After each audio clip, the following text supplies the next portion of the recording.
Indahnya kisah Natal itu bukan hanya menjadi kisah sebagian orang, tapi indahnya kisah Natal itu boleh menjadi kisah yang kami alami di sepanjang kehidupan kami. Meskipun sepanjang 2 tahun terakhir, mungkin kami terlalu banyak mengalami pergumulan, permasalahan, hal-hal yang terkadang sulit untuk kami mengerti. Tapi biarkan malam hari ini melalui pesan Natal dan setiap kali kami merayakan Natal, selalu mengingatkan kami bahwa Kristus Tuhan kami bukan Tuhan yang jauh, tapi Kristus Tuhan kami adalah Tuhan yang dekat. Bahkan Dia Tuhan yang ada di sini, hari ini bersama-sama dengan kami.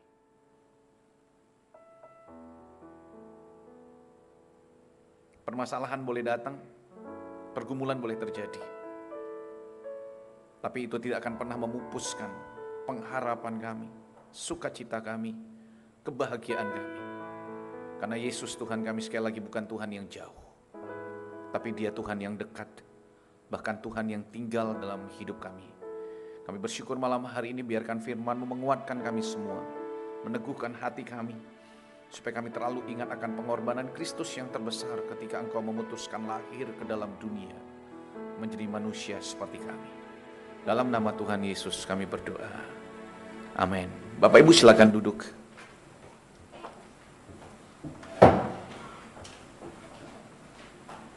Oke, senang malam hari ini bersama-sama dengan Bapak Ibu di tempat ini. Saya merasakan sukacita sekali malam hari ini bisa bersama-sama dengan Bapak Ibu di tempat ini. Terima kasih buat Evangelis Sandi, terima kasih buat semua pengurus dan majelis gereja di tempat ini yang sudah memberikan kesempatan untuk saya bisa melayani pekerjaan Tuhan malam hari ini. Selamat Natal buat kita semua. Salam sejahtera buat kita malam hari ini. Senang, kok malam Natal kayaknya sendu banget, mentang-mentang di luar hujan. Coba lihat wajah kanan kiri, bilang senyum walaupun tidak kelihatan. Iya, kita sulit mengenali orang hari-hari ini karena yang kita kenal cuma dari hidung ke atas, bahkan hidungnya sebagian tertutup. Jadi besok kalau kita belajar mengenali seseorang, kenali dia dari mata dan jidatnya. Dari situ kita bisa mengenal pribadinya. Dan senang sekali lagi malam hari ini bisa bersama-sama dengan Bapak Ibu, dan malam hari ini saya akan menyampaikan kebenaran firman Tuhan dari Injil Yohanes pasal yang ketiga. Injil Yohanes pasal yang ketiga. Injil Yohanes pasal yang ketiga ayat yang ke-16 sampai ayat yang ke-17.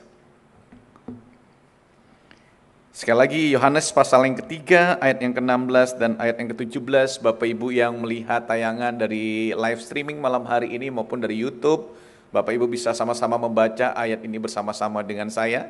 Yohanes pasal yang ketiga ayat yang ke-16 dan ke-17. Alkitab berkata demikian. Karena begitu besar kasih Allah akan dunia ini, sehingga Ia telah mengaruniakan anaknya yang tunggal, supaya setiap orang yang percaya kepadanya tidak binasa, melainkan beroleh hidup yang kekal. Sebab Allah mengutus anaknya ke dalam dunia, bukan untuk menghakimi dunia, melainkan untuk menyelamatkannya oleh Dia. Nah, Bapak Ibu dan Saudara kasih Tuhan, setiap kali kita mendengar kata Natal, kira-kira hal apa yang pertama kali muncul dalam pikiran Bapak Ibu tentang Tuhan? Setiap kali kita bicara tentang Natal, kira-kira apa yang pertama kali muncul dalam pikiran Bapak Ibu tentang Natal? Kelahiran Yesus Kristus, apa lagi? Pohon Natal. Apalagi nih, saya kehalang sama ini, nggak bisa keluar nih Bapak Ibu. Kira-kira apa lagi setiap kali kita Natal? Makan-makan, saya setuju yang ini nih. Setiap kali kita bicara tentang Natal, selalu ada makan-makan di hari Natal. Apalagi setiap kali kita bicara tentang Natal? Center class. Setiap kali kita bicara tentang Natal, dulu saya senang sekali setiap kali Natal, karena saya akan melakukan 2 hal di hari Natal. Yang pertama, setiap kali Natal saya akan mendapatkan kado yang banyak. Karena saya tumbuh di sebuah kampung yang sangat kecil, dan waktu itu kami semua sekolah minggu. Dan sekolah minggu itu menentukan kado yang akan kami dapatkan di bulan Desember. Jadi keaktifan kami sekolah minggu dari bulan Januari itu akan terbayar di bulan Desember persis ketika kami merayakan Natal. Siapa yang absennya paling rajin akan mendapatkan kado yang paling besar. Dan semua orang di kampung saya kalau memberikan kado kepada anaknya, biasanya mereka juga akan memberikan kado sama orang-orang terdekat, keponakannya, saudaranya, dan semua orang-orang yang mereka kenal. Dan setiap kali hari Natal, kalau Natal sekolah minggu, di gereja kami penuh kado dari ujung mimbar sampai ujung mimbar, kemudian dibagi satu persatu. Sebetulnya hal yang paling lama dari perayaan Natal bukan pestanya, bukan pujiannya, bukan khotbahnya, tapi bagi kadonya satu demi satu. Dibagi kado itu bisa 1 jam sendiri. Kenapa? Karena kadonya banyak. Tapi itu hal yang paling membahagiakan dalam hidup saya. Setiap kali berpikir Natal, saya selalu berpikir tentang kado. Berapa banyak Bapak Ibu yang berpikir tentang kado? Yang punya suami, pura-pura senggol suaminya, kadoku belum dikasih, bilang. Ya, yang punya orang tua senggol papanya, langsung WA papanya habis khotbah ini, Pastor Indra tadi ingetin papa mama untuk kasih kado buat kita. Dan yang kedua, setiap kali hari Natal, saya senang sekali kenapa saya bisa mengenakan baju baru. Saya lahir di keluarga yang sangat miskin Bapak Ibu. Sehingga saya nggak bisa mengenakan baju baru itu setiap saat. Jadi kalau beli baju baru, mama saya selalu beli baju baru 2 size di atas saya. Jadi kalau saya pakai size-nya S, dibeli L. Kenapa? Supaya pakainya bisa lama. Ada Bapak Ibu yang ngalami yang sama? Sama ya. Jadi kalau beli baju selalu beli size-nya lebih besar. Dan selalu mengenakan baju baru setiap kali Sintia. Sintia itu identik dengan baju baru. Nah biasanya baju baru yang dibelikan sama mama akan dipakai di hari Sintia. Hari pertama Sintia, baju baru, celana baru, semuanya baru. Ya kan? Kalau di kampung saya semua wajib baru. Kemudian setelah itu hari kedua, hari ketiga, dan baju baru ini akan dimasukkan ke dalam koper. Dan koper itu dikunci, tidak akan bisa dibuka. Kecuali ada yang ulang tahun dan hari Natal. Nah, jadi saya senang sekali hari Natal, karena saya bisa pakai baju baru ini walaupun bau kamper, bau apa, tapi itu menyenangkan, karena saya bisa mengenakan baju baru. Dulu saya selalu berpikir bahwa Natal itu hanya berbicara tentang apa yang saya dapatkan dalam hidup saya, tentang sesuatu yang hanya bersifat materi. Tapi semakin saya belajar, semakin saya mengenal Kristus, semakin saya dewasa, saya menemukan bahwa makna Natal yang terbesar itu adalah bagaimana kisah pengorbanan Yesus Kristus Tuhan kita yang mau turun ke dalam dunia ini. Menjadi sama dengan kita, meninggalkan surganya, kalau dalam sebuah istilah teologi disebut dengan inkarnasi. Bagaimana Allah kita yang begitu besar, Allah yang punya surga, Allah yang punya kerajaannya, yang begitu mulia jauh derajatnya di atas kita. Tapi di hari Natal ini, dia mau meninggalkan segalanya. Dia mau mengosongkan dirinya, ekenosen. Alkitab berkata, dia betul-betul merubah wujudnya dari Allah menjadi manusia. Lahir di tempat yang bukan terbaik di dunia ini. Lahir di tempat yang paling hina, pulang di tempat yang paling tidak baik di dunia itu, mati di atas kayu salib. Kenapa Yesus melakukan itu semua? Karena dia sangat mencintai Bapak Ibu, dia mencintai saya. Jadi kalau saya renungkan hari ini, setiap kali merenungkan kata Natal, hari yang pertama muncul dalam pikiran saya adalah inkarnasi, pengorbanan Kristus yang terbesar buat kita. Banyak orang berpikir bahwa pengorbanan Kristus yang terbesar adalah ketika dia mati di atas kayu salib. Tapi setelah semakin lama saya merenungkan, hal terbesar dan terberat yang Yesus pernah lakukan ketika dia mau hidup bersama-sama dengan kita 33,5 tahun. Ketika dia mati di atas kayu salib, dia hanya tersiksa mungkin sekitar 6 jam di atas kayu salib dari malam ketika dia disiksa dan yang lainnya. Tetapi Bapak Ibu bayangkan, dia surga, dia raja di atas raja, segala raja yang punya kerajaan, bentuknya begitu mulia, jauh lebih mulia daripada kita, tapi mau lahir ke dalam dunia ini, yang Alkitab berkata dia mau mengambil rupa seorang manusia, yang dulunya Allah mau mengambil rupa seorang manusia, tinggal bersama-sama dengan kita. Dan setelah saya berpikir itu pengorbanan Kristus yang paling besar, meninggalkan rupanya dari seorang Allah, menjadi sama dengan kita manusia, hidup di tengah-tengah manusia yang berdosa ini 33,5 tahun. Dia harus menahan dirinya, melupakan dirinya, menghilangkan segala sesuatu yang besar dalam dirinya. Satu kali saya membaca sebuah kisah yang menarik, yang menceritakan kisah seorang raja yang mencintai seorang gadis yang sederhana. Raja itu sangat-sangat mencintai gadis itu. Dan raja itu tidak seperti raja-raja yang lainnya.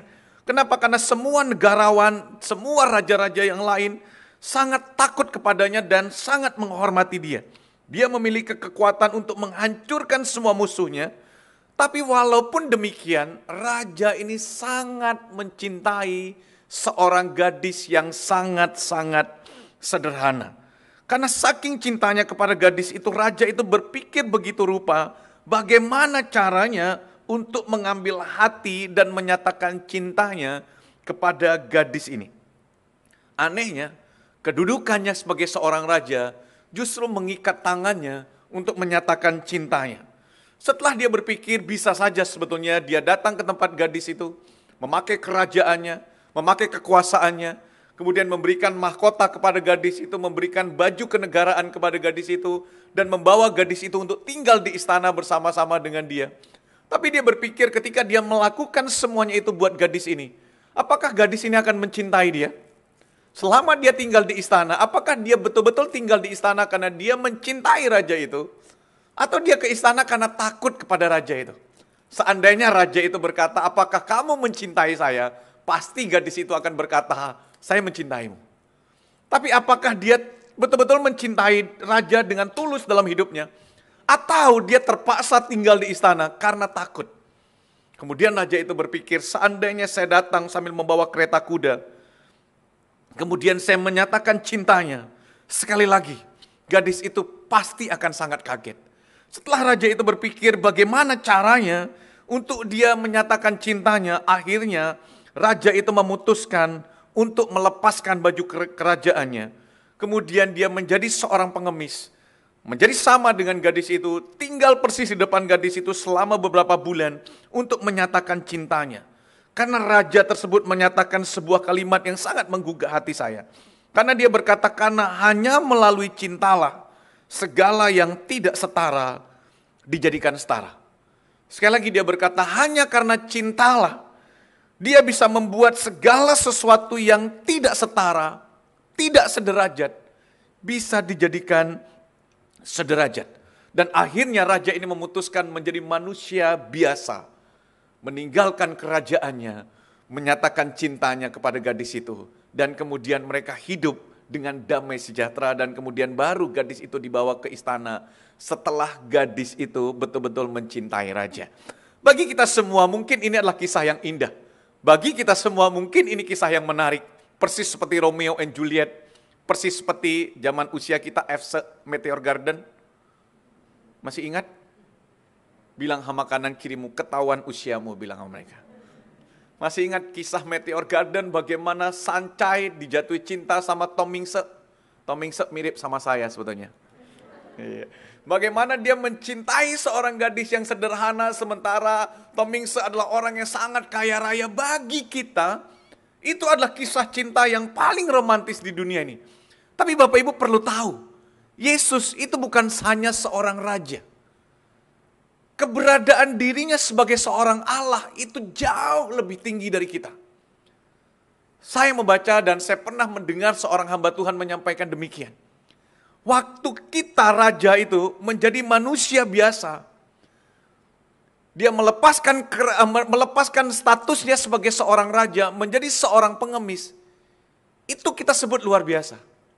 Tapi dia manusia yang menjadi manusia. Nangkep ya Mas sampai di sini? Dia manusia yang tetap menjadi manusia, hanya pekerjaannya aja yang berubah. Status sosialnya aja yang berubah. Tetapi dia tetap manusia. Tapi Yesus Tuhan kita, dia bukan manusia. Dia Allah. Sama seperti seolah-olah kita merendahkan diri kita menjadi bukan kita. Kalau boleh saya katakan menjadi dogi kayak saya punya anjing. Itu yang dilakukan Yesus untuk Bapak Ibu dan untuk saya. Dia melepaskan kebesarannya, melepaskan jati dirinya. Allah yang menjadi manusia. Mengorbankan segala sesuatu, meninggalkan surganya. karena untuk Bapak Ibu dan untuk saya. Makanya hari ini Yesus Tuhan kita bukan lagi Tuhan yang jauh. Dia bukan lagi Tuhan yang di atas sana. Dia bukan lagi Allah yang tidak menyatakan dirinya buat kita. Tapi dia ada di sini. Dia Allah yang menyatakan dirinya buat kita. Allah yang imanen. Bukan lagi Allah yang transenden. Bukan lagi Allah yang jauh. Allah yang di luar sana. Tetapi dia adalah Allah yang imanen menjadi sama dengan kita. Dan tinggal di antara kita. Apa artinya Jesus is here? Apa artinya Yesus Tuhan kita itu adalah Tuhan yang ada dalam hidup kita? Yang pertama yang ingin saya sampaikan, waktu Yesus datang ke dalam dunia, dia adalah Allah yang datang untuk menemani kita, datang untuk menyertai kita, bukan Allah yang datang untuk meninggalkan kita. Sekali lagi, ketika kita berkata Jesus is here, itu artinya Yesus datang untuk menyertai kita, bukan untuk meninggalkan kita. Bapak Ibu dan Saudara kasih Tuhan, saya nggak tahu apa yang Bapak Ibu alami sepanjang tahun ini. Beberapa di antara kita mungkin kehilangan sahabat-sahabat terbaik dalam hidup kita. Beberapa di antara kita kehilangan orang-orang yang kita sayangi dalam hidup ini. Saya nggak tahu beberapa Bapak Ibu mungkin kehilangan pekerjaan yang selama ini kita rintis bertahun-tahun, kita kembangkan bertahun-tahun, tapi di masa-masa ketika pandemi itu datang bagi kita yang punya restoran kita harus tutup beberapa bulan dan itu sangat menyulitkan kita. Saya harus kehilangan papa rohani saya di masa-masa pandemi ketika Koyong Yung sakit juga. Saya harus kehilangan mama rohani saya di masa-masa yang sama. Tahun 2020 ketika pandemi pertama datang, saya kehilangan mama rohani saya di Batam dan saya nggak bisa datang ke sana. Kemarin saya kehilangan papi rohani saya persis di bulan Juli Agustus. Dia harus dipanggil Tuhan juga karena COVID. Dan itu sangat-sangat mendadak dan saya juga nggak bisa ke Jakarta. Besuk dia sampai sekarang belum bisa melihat. Bapak Ibu bayangkan mungkin beberapa di antara kehilangan orang-orang yang kita kasihi. Di masa-masa sulit dalam hidup kita seringkali kita merasa semua orang meninggalkan kita. Seringkali kita merasa tidak ada orang yang bersama-sama dengan kita. Tapi Yesus Tuhan kita, dia mau datang ke dalam dunia ini. Dia bukan hanya menyatakan kasihnya buat kita. Tapi dia menyatakan dirinya dan dia berkata bahwa aku akan selalu bersama-sama dengan kamu dan tidak pernah meninggalkan kamu sekali-kali pun. Bisa katakan amin. Makanya Alkitab berkata ketika anak itu datang, dia akan dinamakan Immanuel. Yang artinya Allah beserta dengan kita. Jadi hari ini apapun situasi yang sedang Bapak Ibu alami di masa-masa pandemi, mungkin di masa-masa ketika kita harus kehilangan segalanya, nggak ada orang-orang bersama-sama dengan kita, kita merasa berjalan seolah-olah sendiri, nggak ada orang yang menemani kita. Tapi satu hal yang saya katakan malam hari ini, ketika dia Yesus mau meninggalkan surganya datang ke dalam dunia ini, Yesus yang sama yang akan terus berjalan bersama-sama dengan kita. Bisa katakan amin. Makanya dikatakan dia Allah yang Immanuel. Allah yang bersama-sama dengan kita. Bahkan ketika dia naik ke surga, Alkitab berkata, aku akan memberikan Roh Kudusku buat kamu. Supaya dia juga yang akan menyertai kamu. Dia akan dinamakan Parakletos yang artinya walk along with. Jalan bersama-sama dengan kita yang artinya dia tidak akan pernah meninggalkan kita sekali-kali pun. Bapak Ibu dan Saudara kasih Tuhan, musim boleh berganti dalam hidup kita. Musim boleh berubah dalam hidup kita. Tapi penyertaan Tuhan tidak akan pernah berubah. Kita boleh mengalami banyak musim. Kita boleh mengalami banyak peristiwa sepanjang tahun ini. Tapi ketika Yesus Tuhan kita mau meninggalkan surga, lahir ke dalam dunia ini buat kita, Yesus yang sama akan berjalan bersama-sama dengan kita sepanjang kehidupan kita. Kalau kita hari ini ada di tempat ini, semua bukan hanya karena kita, tapi karena Tuhan menyertai kita. Bisa katakan amin? Makanya ketika bangsa Israel, ketika mereka berperang dengan orang Filistin, mereka 2 kali sebelumnya mereka mengalami kekalahan. Tetapi 1 kali ketika Samuel mengajak mereka untuk kembali kepada Tuhan, Di tengah-tengah ketika mereka beribadah kepada Tuhan, ketika di masa-masa mereka akan mempersembahkan korban kepada Tuhan, tiba-tiba bangsa Filistin kembali menyerang mereka. Di masa-masa itu mereka sangat ketakutan. Tapi Tuhan berpesan kepada Samuel bahwa aku akan memberikan kemenangan buat kamu. Meskipun 2 kali pertempuran sebelumnya mereka mengalami kekalahan, tapi Tuhan bilang kepada Samuel, hari ini kamu terus maju berperang, karena aku akan memberikan kemenangan kepada kamu. Dan betul hari itu pertempuran itu dimenangkan bersama-sama dengan Tuhan. Dan akhirnya Samuel membangun tempat itu. Dan Samuel menamakan tempat itu artinya Ebenezer. Yang artinya sampai di sini Tuhan menyertai kita. Sampai di sini pertolongan Tuhan tetap ada buat kita. Kata Ebenezer dalam bahasa Inggrisnya artinya rock of help. Batu karang pertolongan. Itu mengingatkan bangsa Israel kalau sampai hari ini Tuhan yang sudah menolong mereka. Dan Tuhan yang sama akan terus menolong mereka di hari-hari yang akan datang. Saya malam hari ini berkata kepada Bapak Ibu, Ebenezer juga. Kalau sampai hari ini kita bisa ada di tempat ini, artinya Tuhan yang sama yang akan terus menyertai kehidupan kita di hari-hari yang akan datang. Bisa katakan amin? Meskipun kita melewati lembah bayang-bayang maut, Mazmur 23 berkata, meskipun ada masa-masa dalam hidup ini kita harus melewati lembah bayang-bayang maut, kita merasa harus berjalan sendiri dalam hidup kita. Tapi Tuhan berkata, gada Tuhan dan tongkat Tuhan itu yang akan selalu bersama-sama dengan kita. Saya nggak tahu sekali lagi apa yang Bapak Ibu alami di sepanjang tahun ini. Beberapa di antara kita mungkin merasa hidup kita sangat-sangat kesusahan untuk kita melangkahkan kaki kita terus bersama dengan Tuhan. Tapi saya berdoa dengan sungguh malam hari ini. Waktu Bapak Ibu pulang dari tempat ini, Bapak Ibu dapat penghiburan di dalam hati kita. Bapak Ibu dapat kekuatan dalam kehidupan Bapak Ibu. Kenapa? Karena ada tongkat Tuhan dan gada Tuhan yang selalu menyertai kehidupan Bapak Ibu. Mungkin ada begitu banyak orang yang pernah menceritakan kisah ini.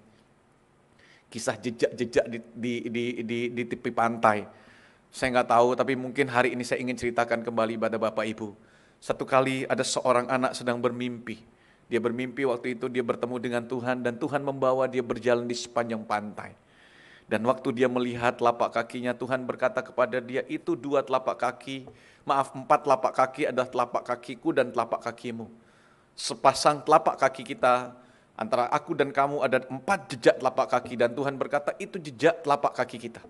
Ketika mereka melewati pemandangan yang indah, ketika mereka melewati pantai yang indah, dia melihat ada 2 pasang telapak kaki di situ. Dan dia bahagia sekali, karena dia tahu ada Tuhan bersama-sama dengan dia. Tapi satu kali ketika mereka melewati sebuah tebing yang penuh dengan karang, mereka melewati tebing-tebing yang terjal, mereka melewati tempat-tempat yang tidak menyenangkan, dia hanya melihat sepasang telapak kaki yang ada di situ. Dan anak ini menangis, dia protes sama Tuhan. Dia berkata, Tuhan, kenapa waktu aku melihat sebuah perjalanan yang indah, aku merasa Engkau ada buat aku. Tapi waktu aku melihat aku melewati tebing-tebing yang terjal, ketika aku melewati tempat-tempat yang menyenangkan, tempat-tempat yang tidak menyenangkan, tempat-tempat yang susah, kenapa aku hanya melihat 1 pasang telapak kaki? Dan itu pasti telapak kakiku. Dia sedih sekali, karena dia merasa seolah-olah Tuhan meninggalkan dia. Tapi Tuhan tersenyum melihat anak ini. Dan Tuhan berkata kepada dia, yang kamu lihat bukanlah telapak kakimu. Tapi yang kamu lihat itu justru telapak kakiku. Karena ketika kamu melewati masa-masa sulit, sebetulnya kamu ada di dalam gendongan tanganku. Kamu tidak pernah berjalan. Tapi aku yang menggendong kamu, aku yang memeluk kamu, sehingga kamu bisa melewati ini semua. Bapak Ibu, di masa-masa Bapak Ibu merasa seorang diri, sebetulnya Bapak Ibu gak pernah seorang diri. Karena Tuhan selalu memeluk kita. Coba lihat kanan kiri kita dan katakan kepada mereka, kamu gak pernah sendiri. Bagi Bapak Ibu yang nonton live streaming, Bapak Ibu tolong tulis di kolom chat bilang, saya tidak pernah sendiri karena Tuhan bersama-sama dengan kehidupan saya. Yang pertama artinya Jesus is here. Artinya Yesus datang bukan untuk meninggalkan kita, tapi Yesus datang untuk menyertai kita. Yang kedua, ketika Alkitab berkata Yesus is here, itu artinya Yesus datang bukan untuk membenci kita, tapi Yesus datang untuk mengasihi kita. Bisa katakan amin? Yesus datang ke dalam dunia ini bukan untuk membenci kita, karena kita orang berdosa, karena kita orang yang jahat, kita punya kegagalan, kita punya masa lalu. Tapi Alkitab berkata Yesus datang untuk memberikan kasih-Nya. Makanya Alkitab berkata, karena begitu besar kasih Allah akan dunia ini, sehingga Ia mengaruniakan anaknya yang tunggal, supaya setiap orang yang percaya kepadanya tidak binasa. Yesus datang bukan untuk membenci kita. Yesus datang bukan untuk menolak kita. Yesus datang bukan untuk membuang kita. Tapi Yesus datang ke dalam dunia untuk menunjukkan betapa besarnya kasih setia Tuhan dalam kehidupan kita. Bahkan Alkitab berkata Dia mengasihi kita ketika kita masih berdosa. Kalau saya melihat kehidupan saya, nggak ada satupun yang saya lakukan dalam hidup saya yang bisa menarik kasih setia Tuhan yang begitu besar kepada saya. Sepanjang saya melihat perjalanan hidup saya menyatakan diri saya sebagai orang yang berdosa. Bahkan Paulus berkata, aku adalah orang yang paling berdosa di antara mereka semua. Tetapi justru karena itulah dia berkata, Tuhan memberikan kasih-Nya kepadaku. Saya senang John Calvin berkata demikian, God first love us without being first provoked by our love. John Calvin berkata bahwa Tuhan mengasihi kita terlebih dahulu, tanpa perlu terprovokasi dengan kasih yang kita berikan kepada Dia. Seorang berkata bahwa tidak ada satu perbuatan baik kita pun yang bisa menambahkan kasih setia Tuhan kepada kita. Dan tidak ada satu dosa pun dalam hidup kita yang membuat Tuhan tidak lagi mengasihi kita. Bisa katakan amin? Tidak ada satu perbuatan baik kita pun, dia berkata, yang membuat Tuhan bisa menambahkan kasih-Nya kepada kita. Dan tidak ada satu dosa pun yang kita lakukan dalam hidup ini yang membuat Tuhan memalingkan wajah-Nya dalam kehidupan kita. Kenapa? Karena Dia adalah Allah yang penuh dengan kasih. Apapun yang kita lakukan, bagaimanapun keberadaan kita, kasih setia Tuhan selalu Dia berikan buat kita. Karena kasih-Nya, Dia belajar untuk menerima kita apa adanya. Dengan kasih-Nya yang sempurna. Dia datang bukan untuk menolak kita, tapi Dia datang untuk menerima semua kita. Orang-orang yang berdosa, orang-orang yang bersalah, untuk menunjukkan seberapa besar kasih setianya Tuhan dalam setiap kehidupan kita.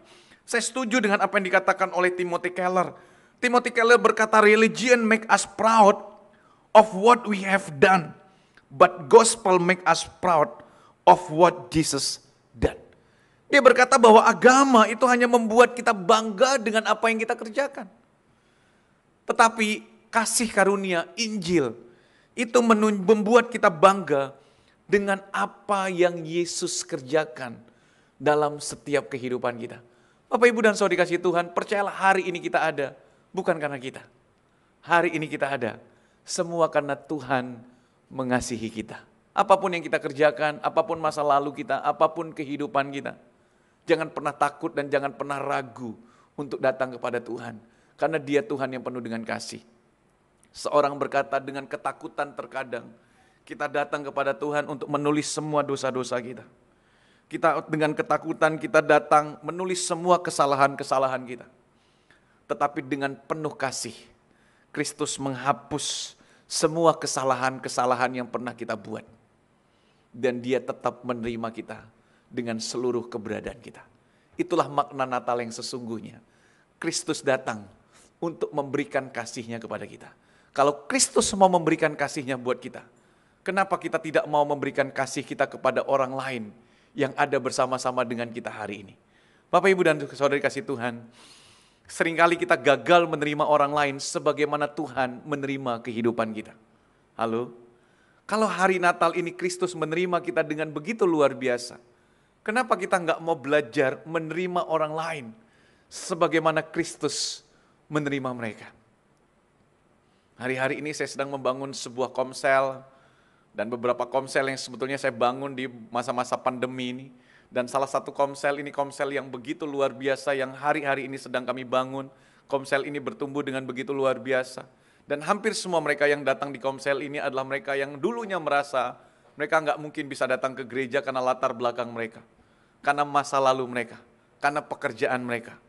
Dan satu kali saya mengundang sepasang suami istri, masih muda banget, usianya sekitar 31-32 tahun. Mereka punya tempat hiburan, mereka punya tempat-tempat yang lain. Yang hari itu ketika saya undang mereka untuk datang di iCare kita, mereka datang di komsel kami. Kemudian malam itu mereka datang dan sepanjang mereka datang mereka peluk saya terus. Kemudian mereka menangis dan mereka bilang thank you pastor udah mengundang kami untuk datang di komsel ini. Terus saya berkata kenapa? Terus dia menceritakan bahwa sepanjang kehidupannya hal yang paling dia rindukan adalah datang di komsel. Dia ke gereja, tapi dia nggak pernah mau datang ke komsel. Kenapa? Karena saya malu ketika orang tanya apa yang menjadi pekerjaan saya. Saya harus cerita apa? Kemudian saya peluk dia dan saya bilang sama dia, semua kita diterima sama Tuhan. Semua kita disayang sama Tuhan. Manusia boleh melihat dosa-dosa kita. Tapi Tuhan selalu melihat kita dengan kasih-Nya. Dan akhirnya mereka datang dan iCare ini hari ini bertumbuh begitu luar biasa. Kenapa? Karena mereka merasakan kasih setia Tuhan yang begitu luar biasa dalam kehidupan mereka. Saya merasakan ada begitu banyak orang-orang di luar, kadang-kadang mereka malu, mereka takut datang ke gereja. Karena mungkin mereka punya masa lalu. Mereka pernah gagal membangun hubungan rumah tangga. Mereka pernah gagal membangun kehidupan. Mereka punya cacat dalam kehidupan mereka. Yang kadang-kadang Tuhan Yesus saja mau menerima mereka dengan baik.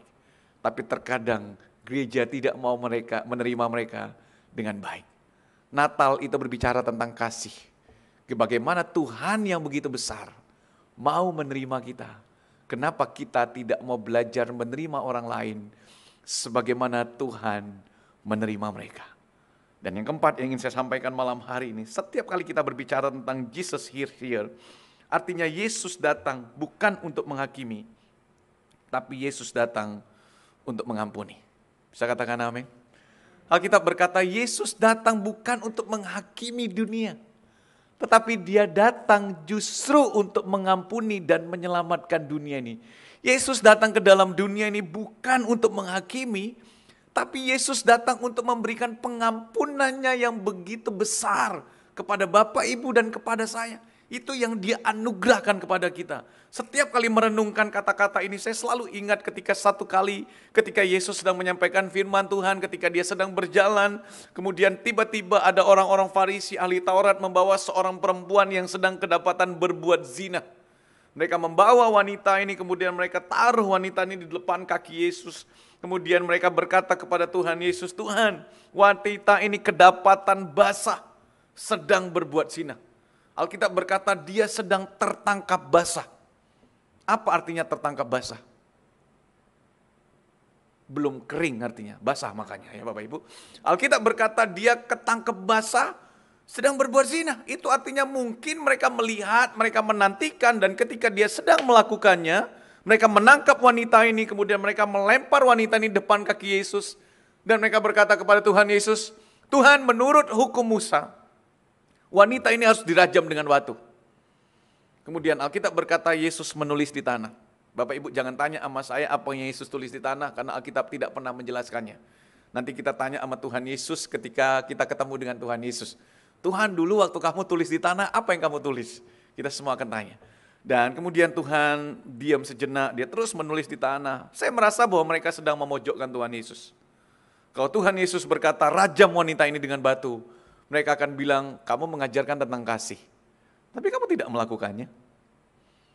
Tapi kalau Yesus berkata, lepaskan wanita ini, mereka punya kesempatan untuk membunuh Tuhan Yesus. Karena Tuhan Yesus melanggar hukum Taurat. Mereka membuat Yesus di posisi yang sulit. Tapi Alkitab berkata Yesus tersenyum dan Tuhan berkata, siapa di antara kalian yang merasa tidak berdosa?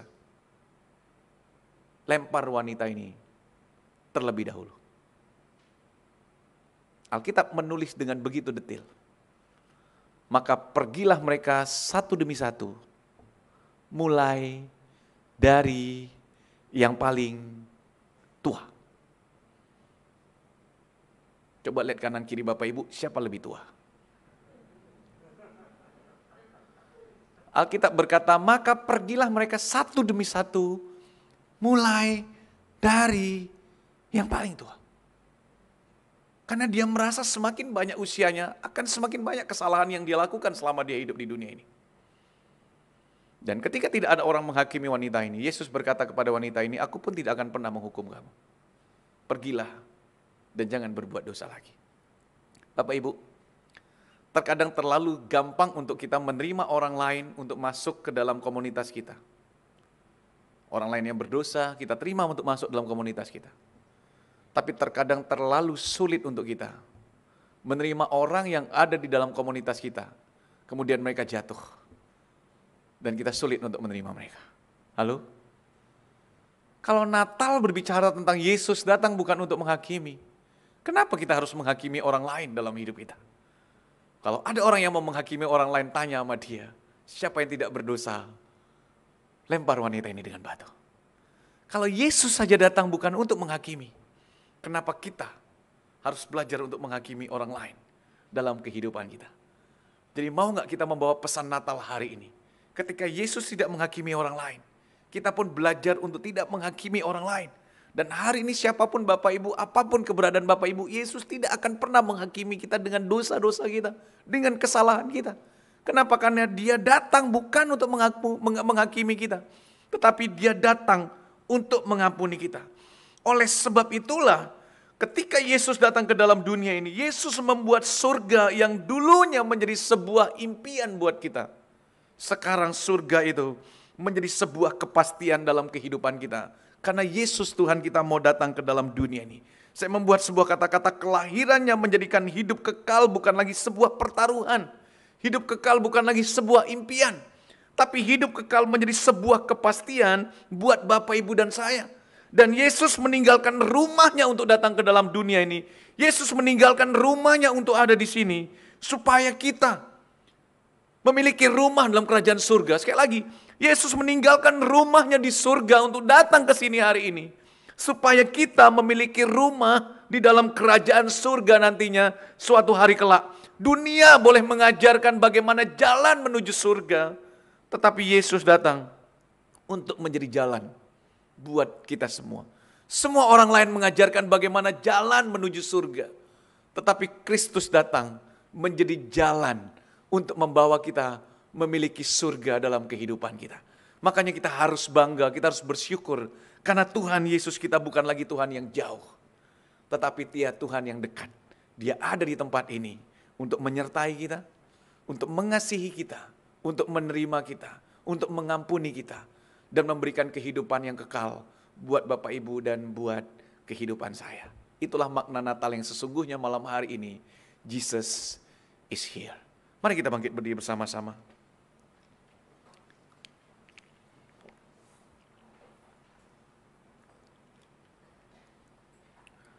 Kami bersyukur malam hari ini Tuhan. Biarkan mulai malam hari ini setiap kali kami menikmati Natal. Kami yakin bahwa Tuhan tidak pernah meninggalkan kami. Tuhan tidak pernah menolak kami. Tuhan tidak pernah membuang kami. Tuhan tidak pernah menghakimi kami. Setiap kali kami merayakan Natal, kami percaya bahwa Tuhan menyertai kami. Tuhan menerima kami. Tuhan mengasihi kami. Tuhan mengampuni kami. Dan Tuhan memberikan surga itu bukan lagi sebuah impian, harapan. Tapi Tuhan menjadikan surga itu sebuah kepastian untuk kami semua. Kalau hari ini semua kami sudah memiliki surga, ajarkan kami untuk memberikan surga itu juga kepada orang lain yang ada di luar sana. Kalau Kristus datang ke dalam dunia ini untuk membawa kami manusia yang terhilang bisa ditemukan. Orang yang ada di dalam gelap bisa berjalan di dalam terang. Biarkan kami boleh menjadi terang Tuhan buat orang-orang yang ada di sekitar kami. Kami belajar menyertai mereka di masa-masa susah. Kami belajar hadir dalam setiap kehidupan teman-teman kami ketika mereka mengalami masalah dalam hidup mereka. Kami belajar menerima mereka dengan segala kelebihan kelemahan mereka. Kami belajar mengasihi mereka, bukan menghakimi mereka. Kami belajar melepaskan pengampunan. Karena kami percaya untuk itulah Kristus datang ke dalam dunia ini. Biarkan Kristus yang kecil itu tidak lagi menjadi kecil seperti doa sebelum kami ibadah. Tapi Kristus itu menjadi dewasa. Dan kami boleh mempraktekkan nilai-nilai yang Kristus itu ajarkan dalam kehidupan kami. Karena Kristus Tuhan kami bukan lagi Tuhan yang jauh. Tapi Tuhan yang ada di sini bersama-sama dengan kami. Dalam nama Tuhan Yesus kami